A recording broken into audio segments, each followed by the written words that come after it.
साथियों, स्वागत है आपका self study classes with Sumit Jain YouTube channel में। साथियों, स्टार्ट हो चुका है आज का सेशन। सभी लोग एक बार वीडियो को लाइक कर देंगे, ठीक है। और दोस्तों, अब हम पढ़ने वाले हिंदी साहित्य को बहुत मस्ती तरीके से पढ़ना है ना। और जिन भी साथियों ने अभी तक सेल्फ स्टडी क्लासेस का ऐप डाउनलोड नहीं किया है, वो सेल्फ स्टडी क्लासेस का ऐप जरूर डाउनलोड कर लें, ठीक है। ये चतुर्थ बैच स्टार्ट हो रहा है दोस्तों 1 जुलाई से। तो जिन भी साथियों को चतुर्थ बैच में स्टार्ट दोस्तों एडमिशन लेना है और बहुत अच्छे से तैयारी करना है, तो मात्र 1199 रुपए में दोस्तों इसमें तैयारी कर सकते हैं, जिसमें आपका हिंदी व्याकरण, हिंदी साहित्य, विस्तृत अध्ययन प्लस दोस्तों टेस्ट प्लस ट्रिक और दोस्तों डाउट्स क्लियर लाइव क्लास है ना। ये सारी चीजें यहां पर मिलने वाली हैं। तो आपको बहुत सारी चीजें आपको नहीं लगानी है, सिर्फ क्या करनी है दोस्तों, यहां पर आ जाना है और सेल्फ स्टडी क्लासेस ऐप को डाउनलोड करना है, ठीक है। और दोस्तों, आपको पता होगा कि हर संडे है ना, रविवार और गुरुवार को एक फ्री टेस्ट सीरीज लॉन्च की गई है, जिसमें सभी लोग दोस्तों टेस्ट लगा दे हैं, जिसका नाम है 2020 टेस्ट सीरीज, ठीक है। ये सेल्फ स्टडी क्लासेस ऐप पर बिल्कुल फ्री में होती है, ठीक है। तो बहुत बढ़िया। तो आप सेल्फ स्टडी क्लासेस ऐप को डाउनलोड करके इस 2020 टेस्ट सीरीज में भाग ले सकते हैं दोस्तों। और निचोड़ क्लासेस स्टार्ट होने वाली हैं पेड कोर्स में। 21 जून से निचोड़ क्लासेस स्टार्ट होने वाली हैं, यानी कि हिंदी साहित्य में क्या पूछा जाता है वो स्टार्ट होने वाला है, ठीक है। तो दोस्तों, आपको याद रखना है 1199 रुपए में इस कोर्स में एडमिशन लेकर के आप अध्ययन बहुत अच्छे से कर सकते हैं। सेल्फ स्टडी क्लासेस ऐप को डाउनलोड कर सकते हैं, लाइव क्लासेस पढ़ सकते हैं, रिकॉर्डेड कोर्स से पढ़ सकते हैं, ठीक है। अब स्टार्ट करते हैं अपना आज का ये सेशन। जिन्होंने अभी तक दोस्तों ऐप डाउनलोड नहीं किया सेल्फ स्टडी क्लासेस का, वो ऐप जरूर डाउनलोड कर लें। आज का प्रश्न आपके सामने है, पृथ्वीराज रासो को आप किस वर्ग में रखेंगे? आपका पहला क्वेश्चन, राजनीतिक महाकाव्य इसे कहेंगे, इसे सांस्कृतिक महाकाव्य कहेंगे, श्रृंगार गाथा कहेंगे, या फिर दोस्तों वीर गाथात्मक काव्य कहेंगे, या वीर गाथा दोस्तों वर्ग में इस काव्य को रखेंगे, इस ग्रंथ को रखेंगे। तो 4 विकल्प हैं। आपको पता है, इतना लगभग सभी लोगों को पता है कि सर जो पृथ्वीराज रासो है, ये पृथ्वीराज रासो हिंदी का प्रथम महाकाव्य माना जाता है। सभी लोगों को पता है। इसके रचनाकार कौन है? चंद्रबरदाई माने जाते हैं पृथ्वीराज रासो के रचनाकार। ये सारे लोगों को पता है।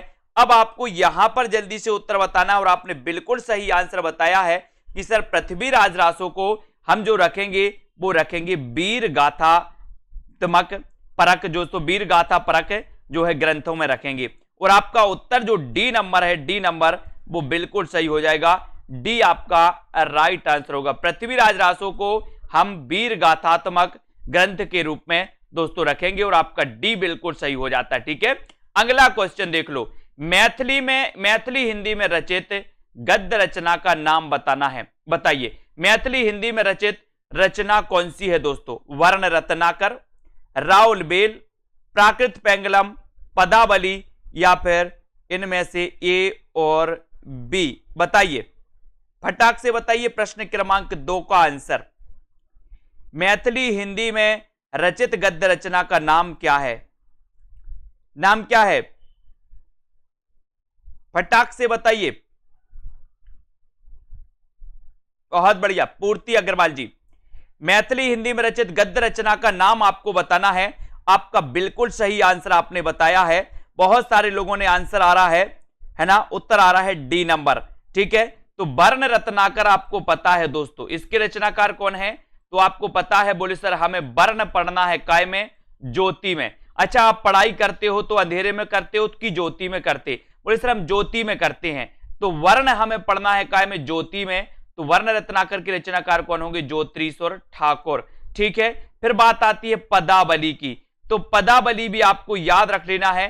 पदावली के जो रचनाकार हैं वो कौन है? विद्यापति, है ना। और पदावली भी दोस्तों ये काय में है? मैथिली में है। विद्यापति, पदावली। तो यहां पर ए और डी आपका बिल्कुल सही हो जाएगा, है ना, जो बहुत सारे लोगों ने बताइए। वर्ण रत्नाकर ज्योतिरीश्वर ठाकुर, पदावली विद्यापति, है ना। याद रख लेना, विद्यापति ने कुल मिला के 16 ग्रंथों की रचना की है दोस्तों, है ना। इनको आपको याद रख लेना। 2 इन्होंने अबहट्ट में लिखे थे दोस्तों, ठीक है, 2 इन्होंने अबहट्ट में लिखे थे, और एक मैथिली की इनकी रचना है कौन सी, पदावली, किसकी, विद्यापति की। ठीक है, सभी को पता है इन्हें क्या कहा जाता है, मैथिल कोकिल कहा जाता है ना, किसको, विद्यापति को। अगला क्वेश्चन आपकी स्क्रीन पर है, आदिकाल में चरित काव्य सर्वाधिक किस साहित्य में रचे गए। बहुत बढ़िया प्रश्न है, कई बार पूछा जाता है, सभी लोग बताइए, जल्दी से आपको बताना है, 3 का आंसर बताना है सभी लोग। आदिकाल में चरित काव्य सर्वाधिक किस साहित्य में रचे गए हैं। सुबह 9:30 बजे की क्लास प्रीमियर होती है दोस्तों, वो लाइव क्लास नहीं होती है ना, इसी प्रकार से लाइव क्लास अपनी होती है 9 बजे।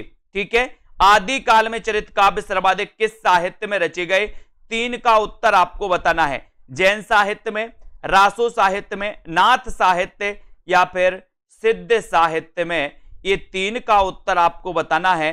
3 नंबर का उत्तर आपको बताना है, और बिल्कुल सही आंसर बताया है कि सर्वाधिक चरित साहित्य, जो चरित काव्य लिखा गया, वो लिखा गया दोस्तों जैन साहित्य में। अब आपको बताना है कि वो कौन सा ऐसा जैन कवि है जिसकी रचना हिंदी की प्रथम रचना कहलाती है। दोस्तों बताइए, हिंदी की प्रथम रचना कहलाती है, वो ऐसा कौन सा जैन कवि है जिसके द्वारा रचित, जल्दी से बताइए, फटाफट सभी लोग लिखेंगे। यहां पर एक गद्य नहीं है, ठीक है, तो जल्दी से बताएं फटाफट से। हाँ, वो बिल्कुल सही है, मैथिली में पूछना था, मैथिली में कौन कौन सी रचना है, तो पदावली और वो हो जाएंगी। ठीक है, बिल्कुल।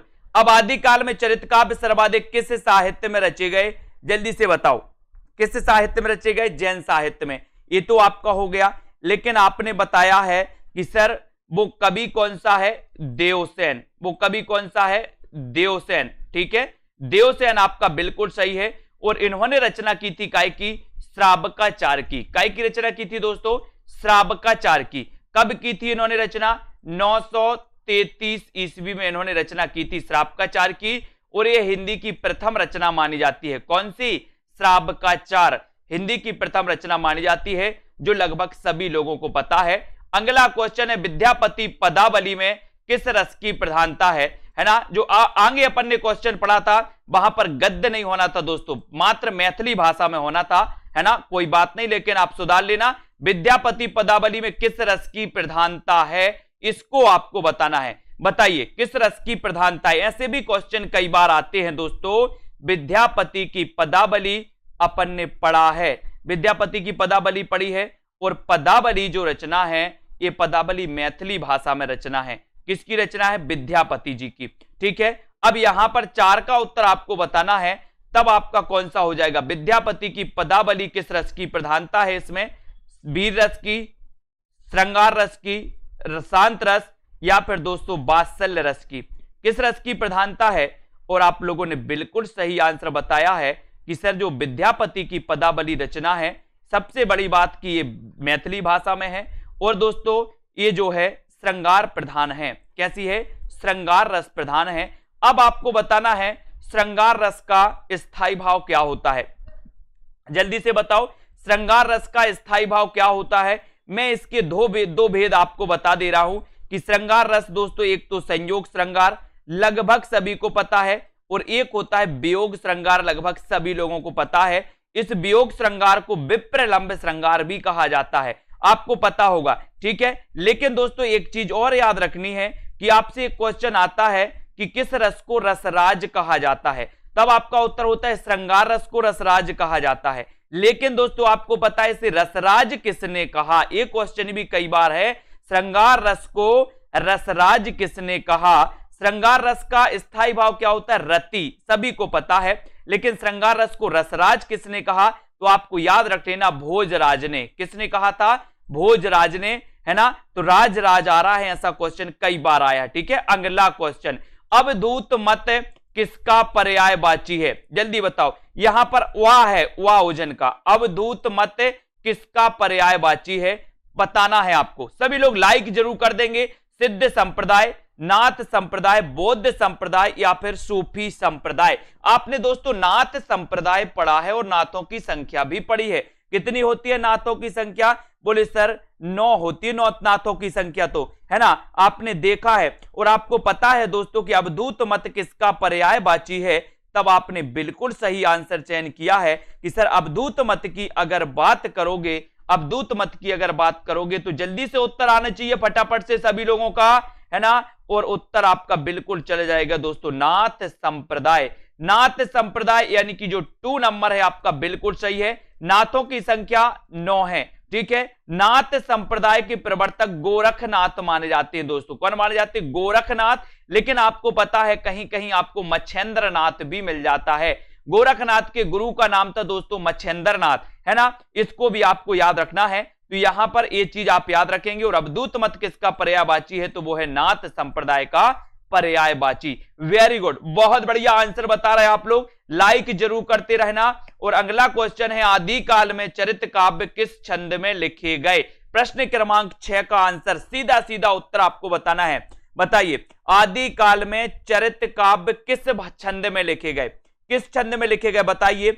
दोहा चौपाई में लिखे गए, सभी लोग बताएंगे, कवित्त, पद या फिर पद्धरी। आदि काल में चरित काव्य किस छंद में लिखे गए, ये आपको चयन करना है और बताइए, सभी लोग बताएंगे। प्रश्न क्रमांक 6 का आंसर, 6 का आंसर बताना है, क्या हो जाएगा, आदि काल में चरित काव्य किस छंद में लिखे गए, है ना। अगर कभी ऐसी सिचुएशन बनती है दोस्तों, तो देखो वो फिर काय पे, आयोग पर डिपेंड करेगा कि गोरखनाथ और मच्छेंद्रनाथ में से किसको मानते हैं, है ना। उसके बाद, इसके पहले दोस्तों गोरखनाथ को आयोग ने गोरखनाथ को माना था, मच्छेंद्रनाथ को माना था नाथ संप्रदाय का प्रवर्तक, मच्छेंद्रनाथ को। ये आयोग पर डिपेंड करता है और आपकी ताकत पर कि आप कौन सा सही करवा पाते हो, है ना। आदि काल में चरित काव्य किस छंद में लिखे गए, तो वो लिखे गए दोस्तों दोहा चौपाई में।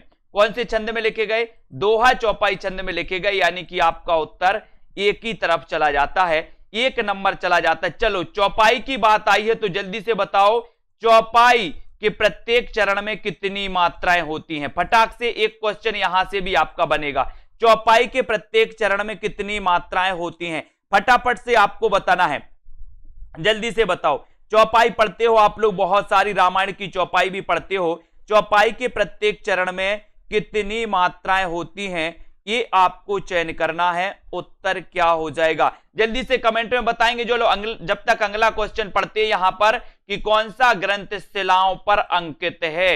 ये क्वेश्चन कई बार पूछा गया दोस्तों, शिलाओं पर अंकित जो ग्रंथ है वो ग्रंथ कौन सा है, फटाक से आपको बताना है। जिन भी साथियों ने self study classes app download नहीं किया, वो सेल्फ स्टडी क्लासेस ऐप को जरूर डाउनलोड कर लेंगे, है ना। और अध्ययन अब बहुत अच्छे से तैयारी चालू कर दो दोस्तों, है ना। और जिन भी साथियों को एडमिशन लेना है, निचोड़ क्लास से पहले एडमिशन आप ले लो। हिंदी साहित्य की निचोड़ क्लास पूरी 10 दिन की आपकी कंप्लीट होगी, है ना। और यहां पर आपने बताया है कि सर शिलाओं पर अंकित जो कृति है वो कौन सी कृति है, राउल बेल है। कौन सी कृति है, राउल बेल। बेल याद रख लेना, बोले शिलाओं पर ये अंकित कृति है, इस पर बेल ही बेल चढ़ गए। आपने देखा होगा बौलार चढ़ती, बौलार, बोले बेल चढ़ गई, तो है ना। तो बेल याद रख लेना, राउल बेल शिलांकित कृति है। इसके रचयिता कौन है, तो जल्दी से आपको बताना है, राउल बेल के रचनाकार कौन है। और बिल्कुल सही आंसर है रोड़ा कवि, रोड़ा कवि माने जाते हैं। आपने बिल्कुल सही आंसर बताया है, क्योंकि बोले बेल के रास्ते में बोले हम रोड़ा नहीं बनना, अपन बोलते ना कि हम रोड़ा नहीं बनते किसी के रास्ते में, है ना। आचार्य हजारी प्रसाद द्विवेदी रासो शब्द की उत्पत्ति किस शब्द से मानते हैं। बहुत अच्छा क्वेश्चन है, आचार्य हजारी प्रसाद द्विवेदी रासो शब्द की उत्पत्ति किस शब्द से मानते हैं, सभी लोग बताएंगे, फटाक से बताएंगे। उसी कोर्स में, जो आप कोर्स में एडमिशन लेंगे, उसी कोर्स में निचोड़ क्लासें होंगी दोस्तों, अलग से कोर्स नहीं है निचोड़ क्लास का, उसी कोर्स में आपका होगा। आचार्य हजारी प्रसाद द्विवेदी रासो, सभी लोग बताएंगे उत्तर क्या हो जाएगा, है ना। आचार्य हजारी प्रसाद द्विवेदी रासो शब्द की उत्पत्ति किस शब्द से मानते हैं, रसायन से मानते, रासक से मानते, रास से मानते, या फिर रसिक से मानते, है ना। तो यहां पर मैंने बहुत अच्छे से आपको समझाया है दोस्तों और पढ़ाया है विस्तृत अध्ययन में कि यहां से क्वेश्चन पूछा ही जाता है कि आचार्य हजारी प्रसाद द्विवेदी की अगर बात करें तो इन्होंने रासो शब्द की उत्पत्ति जो मानी है वो मानी है रासक से। रासक से यानी कि आपका जो विकल्प नंबर बी है रासक, वो बिल्कुल सही हो जाएगा। रासक सभी लोगों ने बताया है, बहुत बढ़िया आंसर। यहां पर आ जाते अगले, श्रावकाचार का रचना काल क्या है? श्रावकाचार का रचना काल क्या है? श्रावकाचार वही रचना है दोस्तों, आपको पता होगा कि जिसे हिंदी की प्रथम रचना मानी जाती है, प्रथम रचना मानी जाती है हिंदी की, किसे? श्रावकाचार को। अब श्रावकाचार का रचना काल आपसे अगर पूछा गया, इसके रचनाकार कौन है? देवसेन। बोले श्रावक देव, श्रावक है ना, श्रावक देव याद रखते ना, श्रावक देव। क्या याद रखोगे? श्रावक देव। तो श्रावक से श्रावकाचार और देव से देव, ठीक है। अब आपको बताना श्रावकाचार का रचना काल क्या है? रचना काल 900 ईस्वी है, 920 ईस्वी है, 923 या 933 ईस्वी। आपको क्या करना है दोस्तों? Self study classes app download करना है प्ले स्टोर में, जहां पर बहुत सारी फ्री मटेरियल भी आपके लिए मिलता है, तो पेड क्लासें भी आपके लिए उपलब्ध हैं। जैसा भी आपको पढ़ना है सभी प्रकार की हैं। आंसर बिल्कुल सही 4 नंबर, यानी कि 933 ईस्वी। 933 ईस्वी आपका बिल्कुल सही हो जाता है। यहां पर आ जाओ दोस्तों। चार्ल्स इलियट ने इनमें से किस ग्रंथ का प्रकाशन करवाया था? किस ग्रंथ का प्रकाशित करवाया था दोस्तों? Charles Elliot. बताइए, चार्ल्स इलियट ने, सभी लोग बताना है आपको, चार्ल्स इलियट ने इनमें से किस ग्रंथ का प्रकाशन करवाया? परमाल रासो का करवाया, आलाखंड का करवाया, है ना, पृथ्वीराज रासो, या फिर बीसल देव रासो का करवाया? बताइए, सभी लोग बताएंगे किस नाम से करवाया था?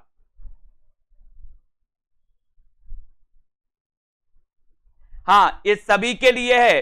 देखो, आप जूनियर की तैयारी कर रहे हैं तो आपको पता होनी चाहिए कि हम क्या पढ़ रहे हैं, है ना, और किस प्रकार से पढ़ रहे हैं, तो ये चीज आपको पता होनी चाहिए, ठीक है।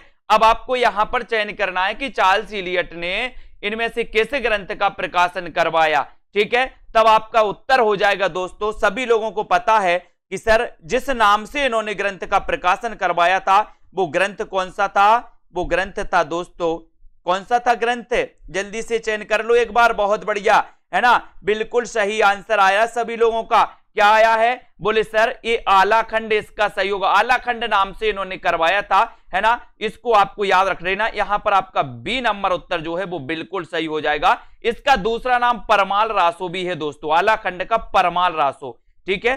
तो इनको आपको याद रख लेना। दोनों ऑप्शन यहां पर हो गए हैं, ठीक है। फिलहाल आपको बी नंबर लगाना, ठीक है। ये परमाल रासो, आलाखंड को परमाल रासो भी बोला जाता है, ठीक है। Very good. अगला क्वेश्चन यहां पर बताना है, पृथ्वीराज रासो के विषय में कौन सी धारणा अधिक उपयुक्त है? पृथ्वीराज रासो आपने ग्रंथ पढ़ा है तो जल्दी से बताइए, पृथ्वीराज रासो के विषय में कौन सी धारणा अधिक उपयुक्त है? प्रामाणिक है, अप्रमाणिक है, अर्ध प्रमाणिक या जाली ग्रंथ? मैं बता रहा हूं बहुत सारे लोग तो इसी में कंफ्यूज होते हैं। मैं सबसे पहले आप लोगों को एक चीज बताता हूं कि जब आप लोग पढ़ाई स्टार्ट करते हो तो सबसे पहले 1 घंटा इसके लिए दो कि हमें क्या पढ़ना है और हमें क्या नहीं पढ़ना है ना। जहां आप लोगों ने देखा कि ए आ रहा है वहीं चले गए, जहां यहां देखा तो यहां की क्लास अटेंड कर ली, वहां की देखी तो वहां की क्लास अटेंड कर ली। सबसे पहले आप खुद डिसाइड करो। इतने तो आप लोग सभी बहुत अच्छे हैं, माइंडेड हैं, पेपर का एग्जाम दे रहे हैं, है ना, इतना तो आप लोग जानते हैं। सिलेबस चेक करके उठाओ हमें क्या पढ़ना है और हमें क्या नहीं पढ़ना है, ये सबसे पहले डिसाइड करो, है ना। और जो ये डिसाइड नहीं कर पाते वो आगे कैसे बढ़ेंगे? मैं यही सोचता हूं आप लोगों को कि सबसे पहले आपको पता तो होना चाहिए कि हमें क्या पढ़ना है ना। और पृथ्वीराज रासो के विषय में कौन सी धारणा अधिक उपयुक्त है? ये धारणा अधिक उपयुक्त है कि सर इस जो है 3 नंबर वो आपका बिल्कुल सही है कि ये अर्ध प्रमाणिक मानी जाती है। कौन सी मानी जाती है?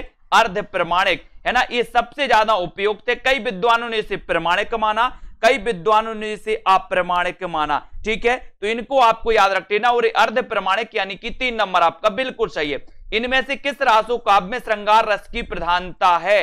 किस रासो काव्य में श्रृंगार रस की प्रधानता है? जल्दी से आपको जल्दी बताना है। सभी लोग बताएंगे पृथ्वीराज रासो, है ना, या फिर दोस्तों परमाल रासो, बीसल देव रासो या फिर हमीर रासो, इनमें से किस रासो काव्य में श्रृंगार की प्रधानता है? श्रृंगार की प्रधानता किसमें है, ये आपको चयन करना। प्रश्न क्रमांक 12 का उत्तर आपको बताना है। बताइए किसमें है श्रृंगार की प्रधानता? जब भी लोग बताएं उत्तर आपका क्या हो जाएगा? श्रृंगार की प्रधानता आपको चयन करना है। और सभी लोगों को पता है कि सर अगर श्रृंगार की प्रधानता की बात करोगे तो वो उत्तर हो जाएगा बीसल देव रासो। कई बार बीसल देव रासो याद रख लेना दोस्तों। रामचंद्र शुक्ल ने 12 प्रमाणिक ग्रंथ माने। 12 प्रमाणिक ग्रंथों में दोस्तों 12 प्रमाणिक ग्रंथों के आधार पर इन्होंने आदि काल का नाम वीर गाथा काल नाम दिया था, है ना। और वीर गाथा काल नाम का दोस्तों विरोध हुआ और आचार्य हजारी प्रसाद द्विवेदी ने इसका नाम आदि काल दिया। आदि काल दिया तो दोस्तों आपको पता है आदि काल ही सबसे उपयुक्त माना गया। लेकिन आपको पता होनी चाहिए कि बीसल देव के रचनाकार कौन हैं। जल्दी से बताइए बीसल देव के रचनाकार। कई बार पूछा गया है बीसल देव ये श्रृंगारिक रचना है, लेकिन नरपति नाल आपको याद रख लेना। बीसल देव रासो, है ना, बीसल देव रासो नरपति। नरपति बोले सर 20 नहीं होते, कितने नहीं होते? 20 नहीं होते नरपति, है ना। तो याद रख लेना बीसल देव रासो नरपति नाल रासो, सॉरी नरपति नाल याद रख लेना। परमाल रासो तो आपको पता ही है दोस्तों, परमाल रासो जगनिक। बोले परमाल यानी दूसरों का माल, दूसरों की सामग्री, अगर चुराना है तो क्या करोगे, है ना, याद रख लेना। तो याद रख लेना 2 नंबर आपका परमाल रासो, बिल्कुल परमाल रासो के रचनाकार जगनिक माने जाएंगे। याद रखना। यहां पर आ जाते रासक छंद में कितनी मात्राएं होती हैं?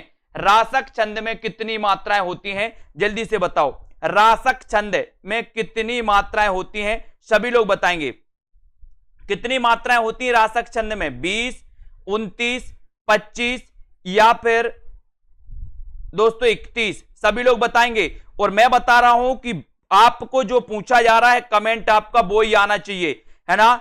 अगर आप इगड़ तिगड़ कहीं और दूसरा कमेंट कर रहे हैं ब्लॉक कर दिया जाएगा, आप कभी वीडियो नहीं देख पाओगे, कमेंट नहीं कर पाओगे, है ना। इसलिए बहुत अच्छे से जितने भी हमारे साथी हैं पढ़ाई पर ध्यान दें। अगर इगड़ तिगड़ की बातें भी हो रही हैं तो ब्लॉक, सीधा ब्लॉक। मुझे बिल्कुल भी नहीं दिखाना है ऐसे लोगों को जो यहां पढ़ने नहीं आते, सिर्फ बात करने आते हैं, ठीक है। स्पष्ट सुन लें बिल्कुल भी। रासक छंद में कितनी मात्राएं होती, क्योंकि मैं भी अनर्गल बातें नहीं करना चाहता यहां वहां की, इसलिए मैं किसी की देखना भी नहीं चाहता। सिर्फ आपको कमेंट बताना है, आपको पढ़ना है, ठीक है। तो यहां पर आपको पता होनी चाहिए बी नंबर यानी कि 2 नंबर आपका बिल्कुल सही हो जाएगा। रासक छंद में कितनी मात्राएं होती हैं? 29 मात्राएं होती हैं। 2 नंबर आपका बिल्कुल सही हो जाएगा, है ना। अगला क्वेश्चन है विजयपाल रासो किस भाषा में लिखा गया? विजयपाल रासो किस भाषा में लिखा गया, ये आपको चयन करना है। सभी लोग बताएं डिंगल में, पिंगल में, अपभ्रंश में या फिर प्राकृत में? प्राकृत में। यहां पर 14 का आंसर आपको चयन करना है। विजयपाल रासो किस भाषा में लिखा गया? 14 का आंसर आपको चयन करना है, ठीक है। डिंगल में लिखा गया, पिंगल, अपभ्रंश या फिर प्राकृत में लिखा गया? सभी लोग बताएं। 14 का आंसर आपको चयन करना है और 14 में आपका बिल्कुल सही आंसर जो चला जाएगा विजयपाल रासो किस भाषा में लिखा गया, ये आपको बताना है। और आंसर हो जाएगा आपका क्या? अपभ्रंश। विजयपाल रासो, विजयपाल रासो आपको पता है विजयपाल रासो अपभ्रंश यानी कि 3 नंबर आपका बिल्कुल सही हो जाएगा। 3 नंबर आपका सही हो जाएगा। अपभ्रंश में लिखा गया। विजयपाल रासो के बताइए विजयपाल रासो के रचनाकार कौन है? फटाक से आपको चयन करना है, एक बार लाइक करना है, शेयर करना अपने मित्रों तक, और दोस्तों बने रहना इसी प्रकार से, लाइक शेयर करना। जितना आप पढ़ोगे उतना हम पढ़ाने को तैयार हैं, लेकिन आपकी भाषा, आपके संस्कार, आपके आदर्श मुझे दिखना चाहिए। यहां पर बहुत सारे ऐसे साथी आते हैं जो बहुत अच्छे हैं, बहुत सभ्य हैं और सभी लोग अच्छे हैं। 1-2 व्यक्ति कभी कभी आते हैं, तो 10% लोग ऐसे होते हैं जिनकी सोच नकारात्मक। हमारे जितने भी साथी हैं और जो आगे बढ़ना चाहते हैं, वास्तव में हम उनका पूरा साथ देंगे। और आप भी दोस्तों इसी प्रकार से सभ्यता बनाए रखें। अपना जो परिचय है अपने कमेंट के माध्यम से दीजिए कि सर हम भी सभ्य हैं, आप सभ्य हैं तो हम भी सभ्य हैं, और हमारे जितने साथी हैं सभी बहुत अच्छे से पढ़ें। जितना पढ़ोगे उतना पढ़ाएंगे। और कितनी किताबों को मैंने कंप्लीट करवा दिया आप लोगों के लिए। विजयपाल रासो किस भाषा में लिखा गया, और उत्तर हो जाएगा दोस्तों अपभ्रंश से। लेकिन विजयपाल रासो के रचनाकार कौन है? दलपति विजय। दलपति विजय आपका बिल्कुल सही आंसर हो जाएगा। दलपति विजय, है ना। तो इनको आपको याद करना है, ठीक है। सॉरी, विजयपाल रासो, दलपति विजय नहीं, सॉरी सॉरी सॉरी, ये नल्लसिंह की रचना है दोस्तों, नल्लसिंह की रचना है, मैंने आपको याद भी करवाया था, नल्लसिंह की रचना है, इसको आप याद रख लेना, है ना। मैंने याद करवाया था कि आपको अगर विजय प्राप्त करनी है, विजय प्राप्त करनी है तो आपको क्या करना है, नल उखाड़ देना। आपने सनी देओल वाला मैंने डायलॉग आपको बताया था ना, है ना, गाना सुना ने सभी लोगों ने, कहीं फिर जाने वाले नहीं फिर आने वाले, सुना है सभी लोगों ने। तो ये दोस्तों विजयपाल रासो, ये नल्लसिंह की रचना मानी जाती है, नल्लसिंह की, ठीक है, इसको आपको याद रख लेना है। अब यहां पर आते हैं, नल्लसिंह आपका बिल्कुल सही हो जाएगा। ऐसे रासो ग्रंथ के रचनाकार का नाम बताइए जिसकी रचना दोस्तों अजमेर के शासक से संबंधित है, सभी लोग बताएं, जल्दी से बताएंगे, फटाक से बताएं। ऐसे रासो ग्रंथ के रचनाकार का नाम बताइए जिसकी रचना जल्दी से बताओ, उत्तर क्या हो जाएगा यहां पर, है ना। और ऐसे रासो ग्रंथ के रचनाकार का नाम बताना है जिसकी रचना अजमेर के शासक से संबंधित, कई बार क्वेश्चन पूछा गया दोस्तों, अजमेर के शासक से संबंधित। और वो रचना कौन सी है, वो रचना कौन सी है दोस्तों, वो रचना है आपकी बीसल देव रासो। कौन सी है, बीसल देव रासो, अजमेर के शासक से संबंधित है ना। और अजमेर के शासक से संबंधित है बीसल देव रासो जो रचना है। और दोस्तों इसके रचनाकार कौन है, बोले सर नरपति नाल। कौन माने जाते हैं, नरपति नाल माने जाते हैं। बहुत बढ़िया आंसर सभी लोगों का बिल्कुल सही है ना। इनको आपको याद रख लेना दोस्तों। ये दलपति विजय जो रचना है, ये दलपति विजय, ये रचना खुमाण रासो की, ये दलपति विजय जो रचना है दोस्तों, सॉरी खुमाण रासो जो रचना है, खुमाण रासो, ये दलपति विजय की रचना है। खुमाण रासो दलपति विजय की, खुमाण रासो दलपति विजय की रचना है। बीसल देव रासो नरपति नाल की रचना है। नल्लसिंह की दोस्तों विजयपाल रासो है, ठीक है। और मधुकर कवि की आपको पता ही है कौन सी है, कौन सी है मधुकर कवि की, बताइए। मधुकर कवि की रचना आपको बताना है, जल्दी से बताओ, मधुकर कवि की रचना कौन सी है। अगला क्वेश्चन, संदेश रासक किसकी रचना है, संदेश रासक किसकी रचना है, सभी लोगों को बताना। राम मूरत जी बहुत प्यार करते यार आप लोगों से, बहुत बहुत वाला करते हैं, इसलिए तो मैं पूरी जी जान से मेहनत करता हूं। संदेश रासक किसकी रचना है ये आपको बताना है, जल्दी से बताओ। संदेश रासक किसकी रचना है बताओ। दामोदर पंडित की, रोड़ा, विद्यापति या फिर अब्दुल रहमान। संदेश रासक किसकी रचना है आपको चयन करना है, बताइए।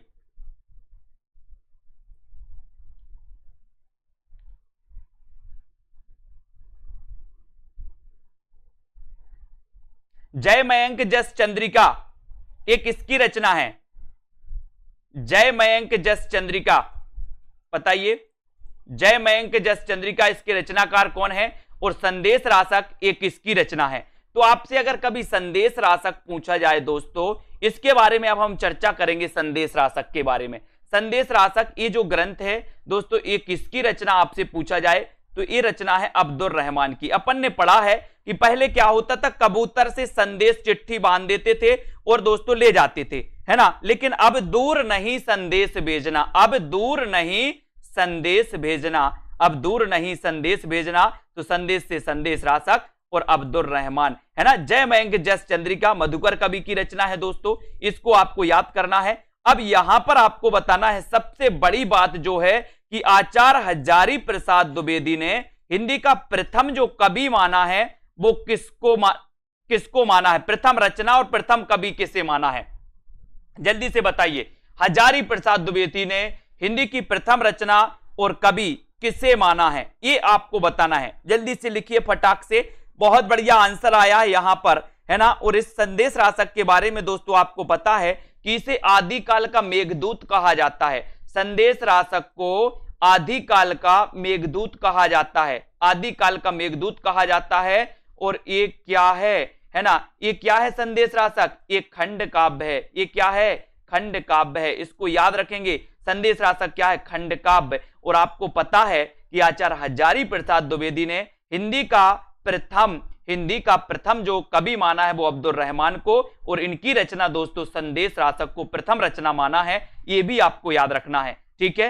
हिंदी आचार्य हजारी प्रसाद द्विवेदी ने, याद रख लेना, ठीक है। इनको याद रखेंगे, हजारी प्रसाद द्विवेदी ने माना है दोस्तों संदेश रासक को, ठीक है। अगला क्वेश्चन यहां पर आते हैं, अगला पढ़ते हैं यहां पर, ठीक है। अगला आपको बताना, राउल बेल किसकी रचना है, जल्दी से बताओ, राउल बेल किसकी रचना है, बताइए, राउल बेल किसकी रचना है, राउल बेल किसकी रचना है। बहुत सारे लोग सत्यवती कथा, इस सत्यवती कथा में कंफ्यूज ना हो, सत्यवती कथा ये प्रथम रचना नहीं है हिंदी की, है ना। तो यहां पर राउल बेल किसकी रचना, ये पूछ लिया गया आपसे। ये शिलांकित कृति मानी जाती है दोस्तों। ये मालवा क्षेत्र है, कहां पर है मालवा क्षेत्र, मध्य प्रदेश में मालवा क्षेत्र है। यहां पर कौन सी बोली बोली जाती है, मालवी बोली जाती है। अब मालवी आई है तो मालवी के बारे में भी अपन चर्चा करेंगे। फिलहाल राउल बेल आपको बताना है, शिलांकित कृति है राउल बेल। इसके रचनाकार आपको पता है, बोले सर रोड़ा कवि इसके रचनाकार हैं, बिल्कुल सही है। लेकिन अब आपको बताना है कि मालवी जो भाषा है ये किस दोस्तों आपको बताना है, किस भाषा से संबंधित है, ये आपको बताना है, किस बोली से संबंधित है, किस भाषा से संबंधित है। मालवी जो बोली है ये किस भाषा से संबंधित है, जल्दी बताओ, किसकी दोस्तों बोली मानी जाती है, बताओ मालवी, फटाक से आपको बताना है। मालवी की जब बात आई है, और मालवी दोस्तों मालवा में भी बोली जाती है, और मालवा कहां है, मध्य प्रदेश का जो इंदौर उज्जैन ये वाला जो क्षेत्र होता है दोस्तों, ये मालवा क्षेत्र कहलाता है ना। तो आपको याद रख लेना मालवा क्षेत्र। और यहां पर आपको पता होना चाहिए कि ये जो मालवी भाषा है ये राजस्थानी हिंदी, कौन सी, राजस्थानी हिंदी से संबंधित है। अब आपको कमेंट में राजस्थानी हिंदी से संबंधित जो बोलियां हैं उन पूरी बोलियों के नाम लिखना है। जल्दी से लिखो कमेंट में, राजस्थानी हिंदी से संबंधित जो बोलियां हैं उनको कमेंट में आपको लिखना है। फटाक से लिखिए सभी लोग। और जिन भी साथियों को वीडियो को लाइक करना है वो लाइक जरूर कर लें अपने मन से। और जिन भी साथियों ने self study classes app download नहीं किया वो ऐप को जरूर डाउनलोड कर लें दोस्तों। मस्ती से पढ़ाएंगे अब हमें आप लोगों को। मैंने दोस्तों आपको बहुत सारी पुस्तकों को पढ़ा दिया, घटना चक्र को पढ़ा दिया, है ना, उपकार की बुक को पढ़ा दिया दोस्तों, और आपको यूथ कंपटीशन की बुक को भी पढ़ा दिया, है ना, बहुत सारी चीजें पढ़ा दी। अब बहुत ही स्पेशल सीजन आपका आने वाला है। जिन भी साथियों को कोर्स में एडमिशन लेना, अब आपका एग्जाम रुकेगा नहीं तो आपको भी नहीं रुकना है ना। राजा मुंज को पुरानी हिंदी का प्रथम कवि किसने माना, इतना अच्छा क्वेश्चन यहां पर आया है, बहुत अच्छा क्वेश्चन है दोस्तों।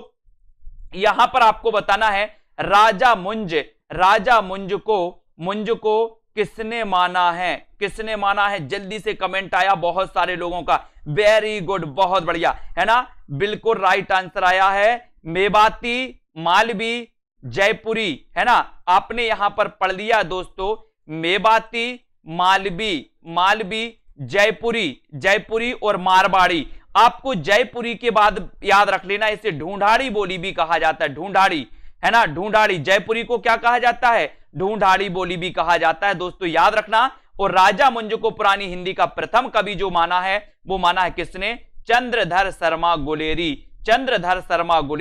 गुलेरी जी के बारे में अपन पढ़ते हैं दोस्तों कि गुलेरी जी ने बहुत बढ़िया 3 कहानियां लिखी। कौन कौन सी लिखी, एक तो बोले सर उसने कहा था, ठीक है। दूसरा फिर आपने पढ़ा कि सर एक तो इनका कौन सा है, बुद्धू का कांटा है, उसने कहा था, और सुखमय जीवन, 3 कहानियां इन्होंने लिखा।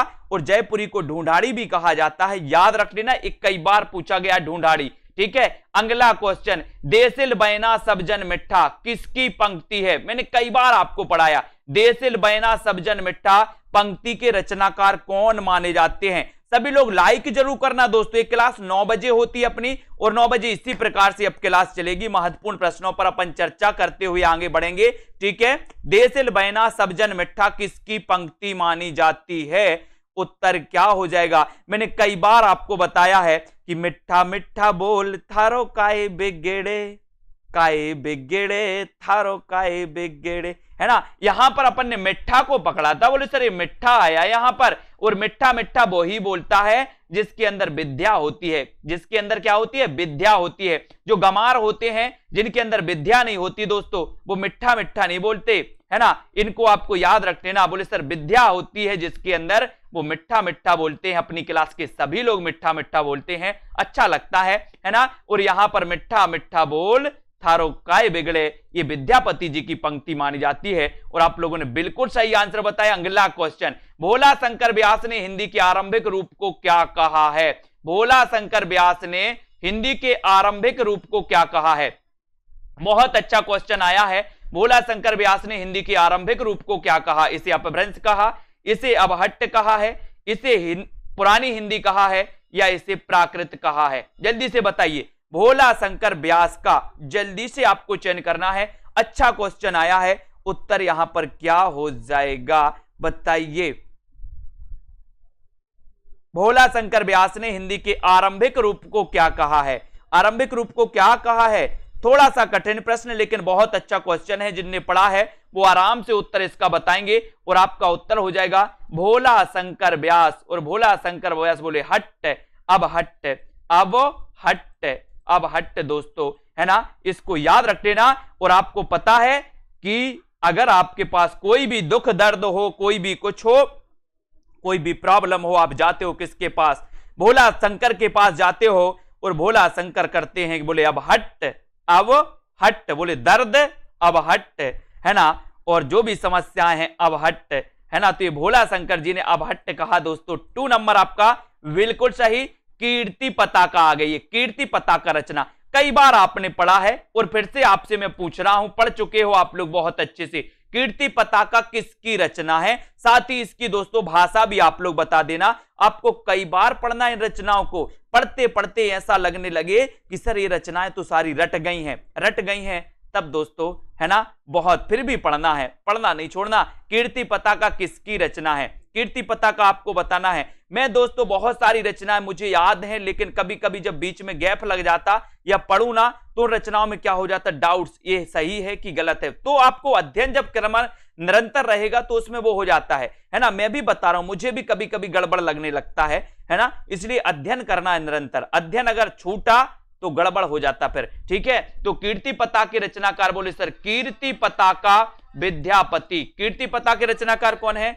विद्यापति माने जाते हैं। इनको आपको याद रख लेना। कीर्ति पताका के रचनाकार विद्यापति, ठीक है। विद्यापति सभी को पता है, वेरी गुड, बहुत बढ़िया, है ना। आसगु कवि की रचना एक आपको बताना है। एक क्वेश्चन आपके लिए भी पूछ रहे हैं, जब से तो मैं ही पूछ रहा हूं अपने हिसाब से, लेकिन आसगु कवि की रचना कौन सी है? आपने कई बार पता है, बिना ऑप्शन के बताना है। आसगु या आसुग भी कहीं कहीं आपको लिखा मिल जाएगा, कंफ्यूज नहीं होना, वो आसगु ही है ना। बताइए इनकी कौन सी रचना है जो बहुत प्रसिद्ध है? कौन सी है बताइए। विद्यापति की कीर्ति पता, कीर्ति लता का इनकी भाषा अबहट्ट मानी जाती है दोस्तों। आसगु कवि की रचना आपको चयन करना है, जल्दी से बताइए आसगु कवि की रचना कौन सी है। और अधिकांश लोगों ने बताया है ना। अव्यक्त, कुमार जी, पूर्ति जी, बताइए। तनु जी, चंदन वाला रास, बहुत बढ़िया आंसर बताया आप लोगों ने, है ना। बोले सर आज तो कुछ खाकर आए हैं। चंदन वाला रास आपका बिल्कुल सही हो जाएगा। चंदन वाला रास, चंदन वाला रास, है ना। बोले अपन यहां पर आस शब्द आया, जब आप मंदिर जाते हो तो आपकी चंदन की आस होती है कि कहीं पुजारी मुझे चंदन लगा देते। ऐसे ही होता ना, मंदिर जब आप जाते हो तो एक इच्छा होती है आपके अंदर कि मैं जब मंदिर आया हूं तो मुझे भी चंदन लगनी चाहिए, है ना। तो बोले चंदन की आस, चंदन की क्या आस, तो आस से आसगु और चंदन से चंदन वाला रास। इनको याद करते जाना है, आगे बढ़ते जाना है, लाइक करते जाना है। आचार्य किशोरीदास वाजपेयी ने अपभ्रंश को क्या कहा है? आचार्य किशोरीदास वाजपेयी, किशोरीदास वाजपेयी, इनके बारे में एक बहुत ही महत्वपूर्ण कथन है दोस्तों, जो कई बार क्वेश्चन पूछा गया।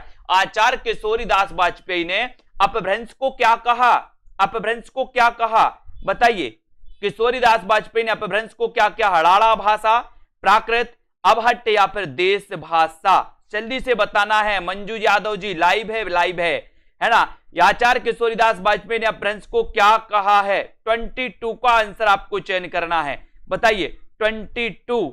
और 22 में आपका सही आंसर जो चला जाता है कि सर आचार्य किशोरीदास वाजपेयी ने अपभ्रंश को क्या कहा? अपभ्रंश को क्या कहा है? तो बोले सर ड़ा भाषा, ड़ा भाषा, यानी कि आपका जो 1 नंबर है वो बिल्कुल सही है। 1 नंबर आपका ड़ा भाषा सही हो जाता है। और किशोरीदास वाजपेयी के बारे में जो एक सबसे महत्वपूर्ण प्रश्न आता है वो कौन बता रहा है सबसे पहले, वो मैं देख रहा हूं, जल्दी से बताइए। किशोरीदास वाजपेयी, आचार्य किशोरीदास वाजपेयी जल्दी से बताओ, है ना, जल्दी जल्दी बताना है। आचार्य किशोरीदास वाजपेयी का एक जो सबसे महत्वपूर्ण कथन, ये सबसे महत्वपूर्ण जो प्रश्न आता है वो कौन सा प्रश्न आता है? सभी को याद होनी चाहिए, प्रश्न तक याद होनी चाहिए, है ना। और जब प्रश्न याद हो जाते हैं तो बोले कोई भी एग्जाम पूछ ले, है ना। तो यहां पर आपका बिल्कुल सही आंसर, आचार्य किशोरीदास वाजपेयी ने अपभ्रंश को क्या कहा? कमेंट में लिखना है। कौन बता रहा है, कौन बता रहा है? आरव जी बताइए किशोरीदास वाजपेयी के बारे में। बहुत बढ़िया आंसर आया है ना, बहुत बढ़िया। शैलेश जी, जया राजपूत, तनु जी, बहुत बढ़िया। इन्हें हिंदी का पाणिनि कहा जाता है दोस्तों, हिंदी का पाणिनि कहा जाता है, याद रख लेना। हिंदी का पाणिनि किसे कहा जाता है? बोले सर किशोरीदास वाजपेयी को, किशोरीदास वाजपेयी को कहा जाता है। इनको आपको याद रख लेना, है ना।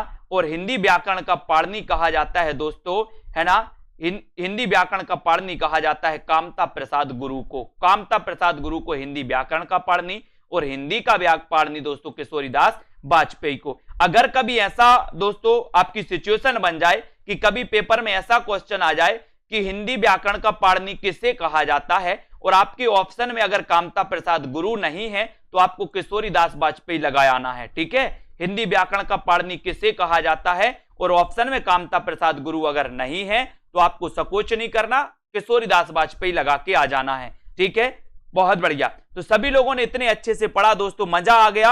और इसी प्रकार से क्लास अटेंड करते रहें। ये 2020 टेस्ट सीरीज जो आप लोगों की लॉन्च की गई है बिल्कुल फ्री की गई है सेल्फ स्टडी क्लासेस ऐप पर। तो इसमें 2020 टेस्ट सीरीज में आप बिल्कुल फ्री में इसमें भाग ले सकते हैं। सप्ताह में 2 दिन ये टेस्ट सीरीज होती है, रविवार और गुरुवार को, ठीक है। और साथ ही जिन भी साथियों को पेड कोर्स में एडमिशन लेना है तो चतुर्थ बैच स्टार्ट होने वाला है। ऑलरेडी 3 बैच चल रहे हैं जो कि बिल्कुल फुलम फुल है ना। और चतुर्थ बैच स्टार्ट होने वाला है दोस्तों 1 जुलाई से। 1 जुलाई से जिनको भी चतुर्थ बैच में एडमिशन लेना है वो पढ़ सकते हैं। बहुत बढ़िया, बिल्कुल शुरुआत से पढ़ाया जाएगा। और उसके पहले 21 जून से एक निचोड़ क्लास स्टार्ट होने वाली है पेड वालों के लिए। और वो क्लास ऐसी स्टार्ट होने वाली है कि हिंदी में क्या क्या पूछा जाता है जिसका निचोड़ पूरा रहेगा, है ना। पूरा हिंदी साहित्य के इतिहास से लेकर के एकांकी तक पूरा दोस्तों निचोड़ क्वेश्चन आपको पढ़ाए जाएंगे। 1 लाइनर फैक्ट आपको बताए जाएंगे कि कौन कौन से क्वेश्चन आते हैं, आपको कितना पढ़ने की जरूरत है, और इन चीजों को रट मारिए, ठीक है। इस प्रकार से तो बहुत सारी चीजें आपको यहां पर मिलने वाली हैं, इनको छोड़ना नहीं है। और ये सबसे बड़ी बात तो दोस्तों कि सबसे अच्छा और सबसे सस्ता कोर्स आपको मिलने वाला। आपको 3-4 हजार 5 हजार कोर्स में फीस बिल्कुल भी नहीं देना, है ना। आपके लिए जब इतनी सारी सुविधाएं, जहां पर टेस्ट भी उपलब्ध हैं, जहां पर ट्रिकी वीडियो भी उपलब्ध है, जहां पर दोस्तों डाउट्स भी क्लियर किए जाते हैं, जहां पर आपके लिए रिकॉर्डेड कोर्स भी है। जिनको लाइव क्लास अटेंड नहीं कर पाते वो रिकॉर्डेड कोर्स से पढ़िए। जो रिकॉर्डेड कोर्स से नहीं पढ़ना, लाइव क्लास से पढ़ना तो लाइव क्लास से पढ़िए। सर्व सुविधा, है ना, ग्रुप डिस्कशन, एक एक चीज आपकी दोस्तों, है ना। तो जिन भी उदय यादव जी, महेश जी, निरूपम जी, महिमा मनीषा जी, है ना, सबीना जी, याचना जी, और जिसको जैसा लगता है पढ़ाई करिए। और पढ़ाई को दोस्तों आप क्या नहीं समझिए कि कमजोर नहीं समझिए, पेपर कब होगा ये बिल्कुल भी ना समझिए, पेपर जल्दी ही होगा, है ना। तो इसको आपको याद रख लेना है ना। आकाश जी, प्रिया, शाम पंडित, अवनीता जी, रेखा जी, डॉली, फैक्ट क्रिएशन, सतीश जी, ठीक है। और यहां पर मीनू जी, लालदास जी, हेमानी जी, याचना, बीनू जी, मनीषा, अरुण जी, राम मूरत जी, साक्षी जी, आकाश जी, अरुण जी, प्रमिला जी, लता देवी जी, ज्योति सिंह जी, हरिओम जी, ठीक है, मेघा जी, सरोज जी, प्रदीप जी, मीनाक्षी, तनु जी, शर्मिला, लता जी, सुनील शाश्वत पांडे जी, अनिल कुमार जी, धन्यवाद सभी साथियों को। पढ़ते रहिए भाइयों, जहां भी आपको कंटेंट मिले। मैं बिल्कुल भी नहीं बोलता कि आप मेरे ही वीडियो देखें, जहां पर आपको अच्छा मटेरियल मिले बहुत अच्छे से पढ़िए सभी लोग, है ना। जहां जहां भी आपको मिले सब कुछ पढ़िए, मेरे यहां भी पढ़िए, जहां भी मिले, लेकिन पढ़िए आप लोग। मैं जितना सहयोग करने को बनेगा मैं आप लोगों का सहयोग करूंगा पूरा। जिनको कोर्स में एडमिशन लेना वो कोर्स में एडमिशन लेकर के अध्ययन करें, वीडियो को लाइक करें, और दोस्तों इसी प्रकार से अध्ययन करते रहे। मैं हमेशा आप लोगों के साथ हूं, ठीक है। और अध्ययन करते रहे मंजू जी, देवांशी जी, ठीक है। आज के इस वीडियो के लिए साथियों इतना ही, है ना। जितना मैं आप लोगों के लिए कर पाऊंगा उतना करने के लिए मैं भी अपने आप को धन्य समझूंगा कि मैंने आप लोगों के लिए कुछ तो किया है। आपकी सफलता के लिए मैंने भी तो कुछ किया है। आप लोग भी मुझे याद करेंगे कि सर ने मुझे कुछ तो सिखाया था, कुछ तो पढ़ाया था। ठीक है, पढ़ते रहिए, मेरा उद्देश्य यही है कि आप लोग पढ़ें। ठीक है, बहुत बढ़िया, जय हिंद सभी।